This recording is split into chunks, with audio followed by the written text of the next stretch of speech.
Mnogo je bitno тука дали постои политичка волја да се реши тој проблем. А ако не постои, џабе да ги собира и Свети Петар да ги собира, нема да направат решение. Значи, ако има волја, сосема небитно кај се среќаваат и кој го организира тоа, ќе се сретнат и ќе го решат за половина саат. Колку што јас знам, практично работата е исчистена во однос на тој закон. Имаат уште 2-3 евентуално спорни прашања за кои главната опозициона и главната партија на власт имаат различно размислување. И мислам дека се сосема близко до договор. Меѓутоа, ако нема волја и тоа да се договори, џабе да ги собирам и јас и вие, било кој да ги собира, нема да се реши.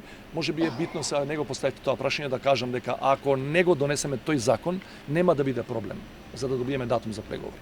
Тоа сакам да го кажам затоа што со одлуката да се трансферираат предметите од СЈ на редовното обвинителство, тој проблем е решен во овој период. Меѓутоа се разбира, многу е битно да имаме нов закон за јавно обвинителство во кој некогашното СЈ ќе биде и системски углавено, за да може да продолжи својата работа и по предметите. Значи во овој момент тоа не ни е проблем, меѓутоа ние не треба на кратки патеки да гледаме.